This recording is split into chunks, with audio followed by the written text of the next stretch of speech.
Amable audiencia, vamos a leer las Sagradas Escrituras para comentar brevemente acerca de un personaje pocas veces mencionado en el ámbito cristiano, pocas veces investigado, y sin embargo, cada detalle que presenta las Sagradas Escrituras acerca de este personaje son de suma importancia y arrojan lecciones que nosotros debemos aprender de este hombre.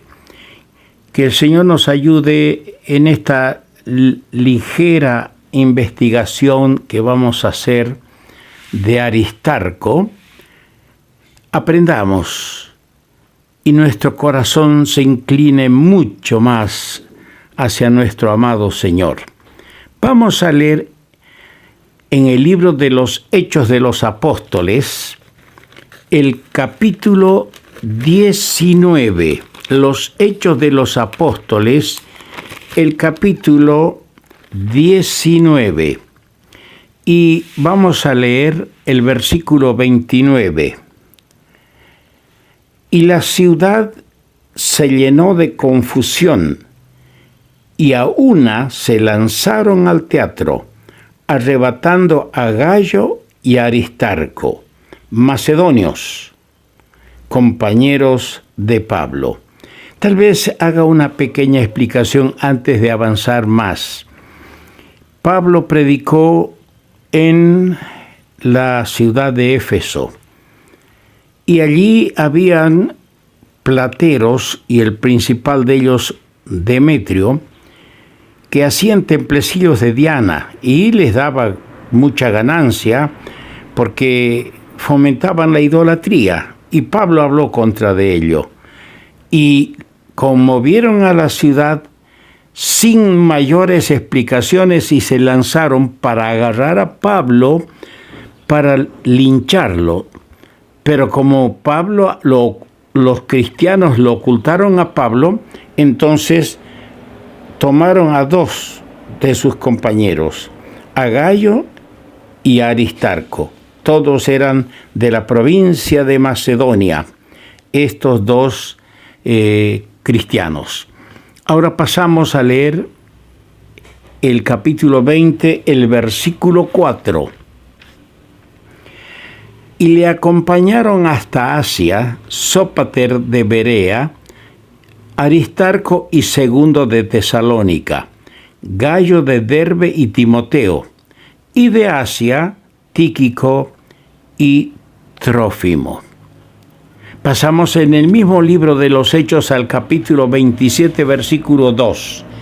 Y embarcándonos en una nave adramitena que iba a tocar los puertos de Asia, zarpamos estando con nosotros Aristarco, macedonio de Tesalónica.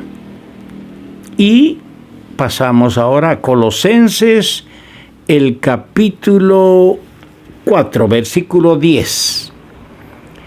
Aristarco, mi compañero de prisiones, os saluda, y Marcos, el sobrino de Bernabé. Y por último leemos en la carta del apóstol Pablo a Filemón, en el capítulo, no tiene capítulo, pero en el versículo 24.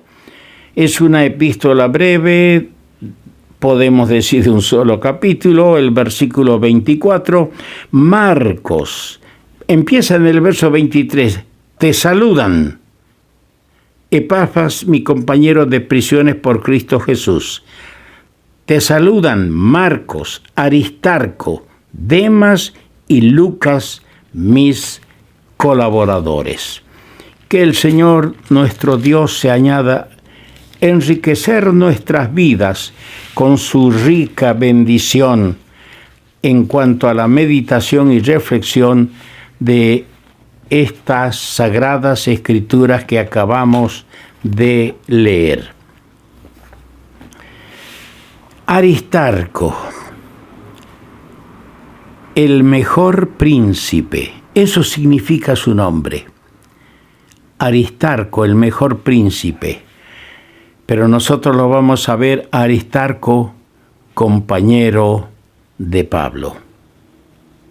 Entre los luminares menores que brillan sobre las páginas del Nuevo Testamento, hay uno que se destaca un poco más que los otros, por cuanto se le menciona con más frecuencia. Es decir, a Aristarco, como ya hemos dicho, su nombre significa el mejor príncipe. Quizás él era en verdad el mejor de aquel grupo selecto que al lado del apóstol Pablo sirvió al Señor con tanta abnegación y valor en días de mucha tribulación, de mucha lucha y de sacrificio. Vamos a ver, nosotros por lo menos vamos a ver 7 cositas acerca de este personaje. Hoy vamos a ver solamente 2. Primero, Aristarco aparece en el momento oportuno. La primera mención que tenemos de él es la que leímos en el capítulo 19, verso 29. No era el mejor momento. Lo agarraron y lo llevaron preso porque no pudieron encontrar al apóstol Pablo para lincharlo. Se lo llevaron a él. Por eso digo, aparece en el momento oportuno. Cómo Dios obra. Nuestro Dios es el Dios de las circunstancias. Él es el que motiva las cosas para proteger a los suyos. No les interesaba a ellos Aristarco, pero como no hallaron al que buscaban, se los llevaron presos a estos 2. Surge a la vista por primera vez en este pasaje bíblico en una hora de gravísimo peligro para el apóstol Pablo, según relata este capítulo 19 de los Hechos.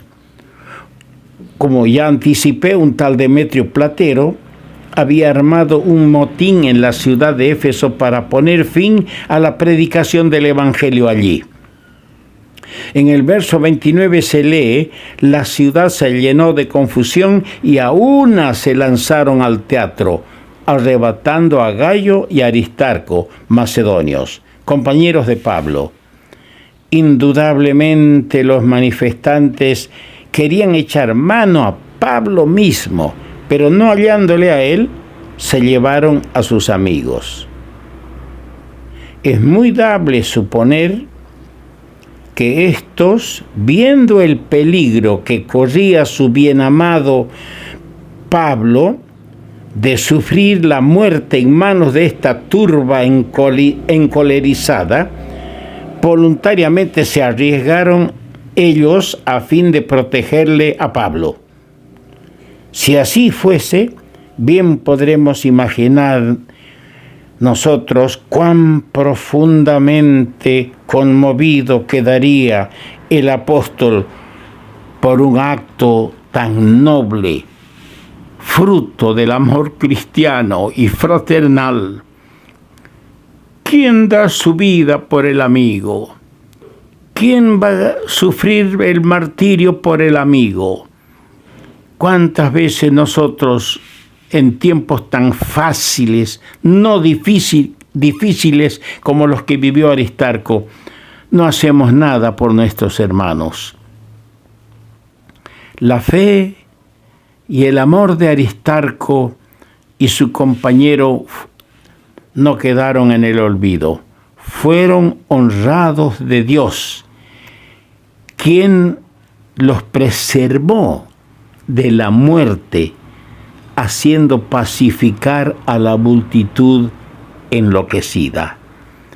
El Señor tiene sus propósitos. El Señor domina las circunstancias. No lo olvidemos nunca.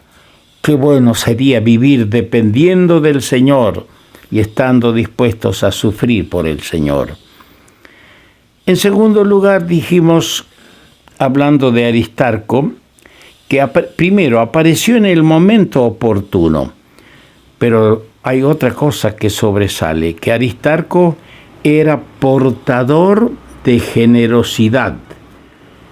En el versículo 4 del capítulo 20 hemos leído: y le acompañaron hasta Asia Sópater de Berea, Aristarco y Segundo de Tesalónica. ¿Saben? Uno lee estos pasajes y va haciendo las conclusiones de todo lo que la Escritura nos presenta. En este versículo 4 encontramos o hallamos nombres de muchos hermanos que acompañaron a Pablo en su último viaje hacia Jerusalén. Estos hombres representantes de varias esferas de labor del apóstol, y le digo, hay motivos para creer que eran estos hombres, estos hermanos que acompañaron a Pablo en su último viaje a Jerusalén, eran portadores de las contribuciones económicas de sus respectivas iglesias para los creyentes judíos en Jerusalén. Pablo había solicitado ayuda de las iglesias de Macedonia, Asia y otras partes, no meramente para aliviar las necesidades temporales de los hermanos pobres en la capital judía. La intención de Pablo más bien era para ablandar los corazones de los judíos mediante una generosa expresión de amor fraternal de los hermanos gentiles. ¿Por qué? Porque los hermanos judíos se habían mostrado reacios a la conversión de los que no eran judíos, es decir, de los gentiles. No querían, había una lucha de parte de algunos que no querían, pensaban que la gracia solo era para los judíos y no para los gentiles. Y el apóstol quería, así, con esta generosa ofrenda que él solicitó a las iglesias de los hermanos que no eran judíos, promover la unión y armonía cristiana entre ellos. Conviene leer las Escrituras al respecto y les aconsejo leer ahí con calma en sus hogares Hechos capítulo 24, versículo 17. Romanos capítulo 15, versículo 21 al 31, leer 1 Corintios 16, versos 1 al 4, y leer los dos capítulos 8 y 9 de 2 Corintios, y usted va a llegar a esta misma conclusión, de que Pablo solicitó la ayuda de las iglesias de los no judíos, es decir, iglesias compuestas por gentiles convertidos a Cristo, para los pobres y para los hermanos que lo necesitaban y pasaban por un momento difícil en Jerusalén.